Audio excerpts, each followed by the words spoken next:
Iris? Dr. Buck, she's not responding. Not Iris. SCP-105. We're ready for you now. Hey SCPers! Gustav recently got me hooked on this new game, and I want to share it with you. It's called Raid Shadow Legends. Raid is a seriously tough game. It's got 10 dungeons full of depth, each with a unique and challenging boss that'll require you to build different teams and perfect specific strategies to beat. And that's just the start. If story is your thing, then dive into Raid's fully voiced campaign with 12 unique locations and 3 difficulty levels. There are 13 unique factions to choose from, like dwarves, orcs, knights, or my favorite, the undead. Let's take a look at some of my favorite undead champions. Each of them are totally unique, with their own design, skills, and strengths. You've got Blood Gorged, seriously wicked vampire. There's Harvest Jack, who brings a massive scythe to battle. And then there's my favorite, Little Miss Annie. She scares the living daylights out of me. If PvP is more your style, then check out Raid's 200,000 plus clans. With over 25 million players, it's the hottest mobile game around, and it's only getting bigger. Raid recently released their biggest update ever, featuring the Doom Tower. It's a giant tower with 120 floors, a bunch of secret challenge rooms, and 12 seriously tough bosses to take on. I've been having a blast with it so far. There's really never been a better time to start playing. If you're a new player, you can get an exclusive welcome pack that contains 1 clan boss key, 1 energy refill, 1 day XP boost, 5 mystery shards, 50 gems, 50,000 silver, and a free champion, Shaman. She looks like one tough orc. All this treasure will be waiting for you here, but you only have 30 days to claim these sweet rewards, so hit that link and download Raid Shadow Legends today.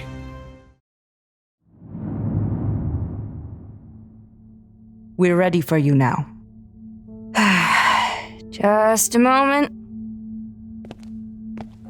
Today, we will be conducting an evaluation of your mental state with a simple series of questions. We need you to recall the events that led to your containment. So, no experiments? No, we've already learned much about your ability to manipulate photographs.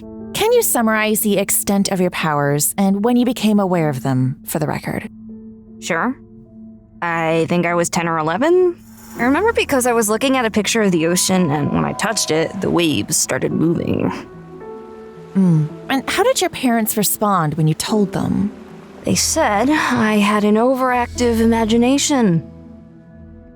When did you discover that you were able to manipulate objects through a photograph? It was after my family took a trip to the Grand Canyon. I looked through the photo album when we got home and brushed my hand against a photo of us standing at the edge. And when I did, I pushed a rock into the canyon. I could actually hear it clatter on the way down. Go on. I became fascinated with photography after that.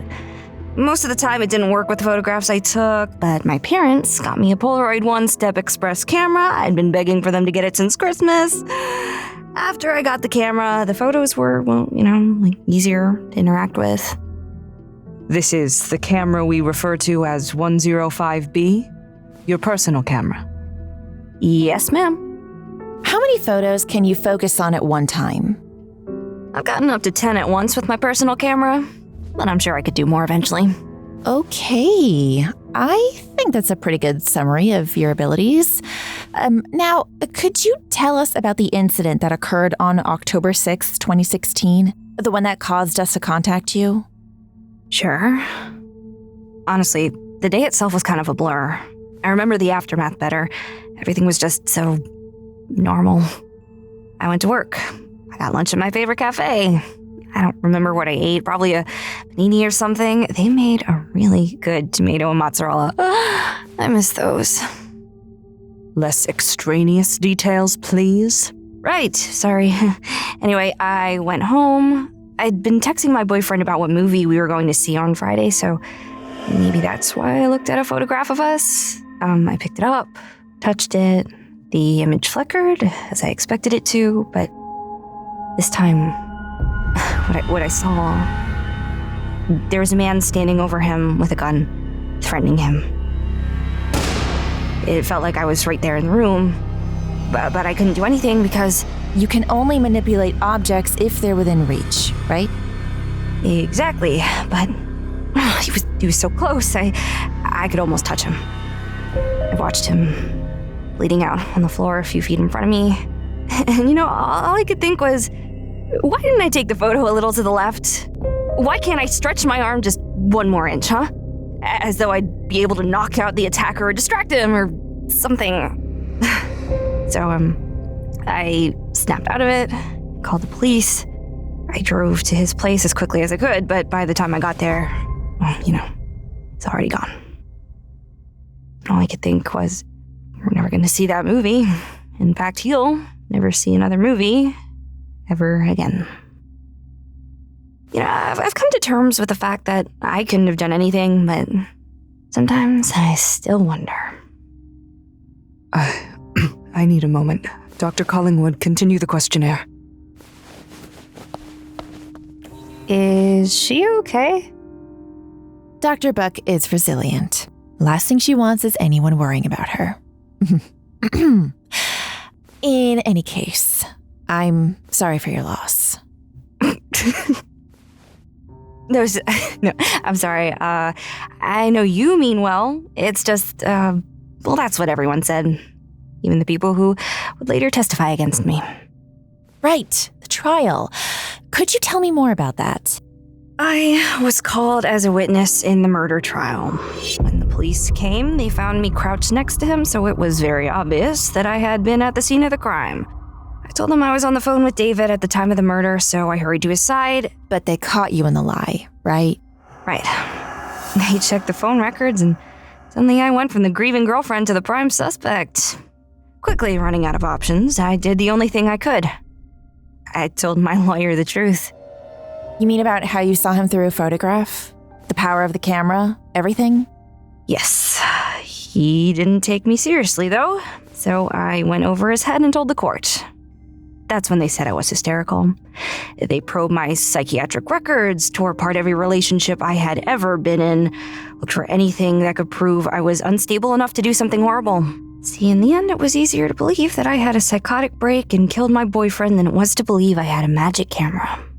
Even when I offered to demonstrate how it works. That's when... The Foundation contacted me, yep. What is your impression of the Foundation so far? And please answer honestly. We don't take offense at these things. It's sort of like new prison, new warden. But I know it's better than what could have happened to me. Well, you've been very cooperative during your time here. I'm a pretty well-behaved person, despite what the court tried to say about me. I also like doing experiments with the photographs I've taken. Some of the things you guys have had me do, I never would have thought of that on my own. Do you know why I'm asking you these questions, Iris? Nuh-uh, ma'am. Well, we're setting up a special program. One that will let you perform missions outside of the facility. You mean I could leave? Just get out of this room. See the world. Well, there are papers to sign and corporate hoops to jump through and training you need to complete. But yes, it's possible. I never imagined. I thought I would be stuck here forever.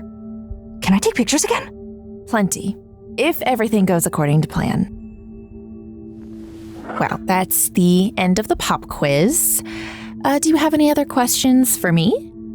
Mimi's Cafe? Panini? I'll look into it. Thank you, Iris. So, do you want to talk about something? No, definitely not. Okay, well, if you need a break or some time off work...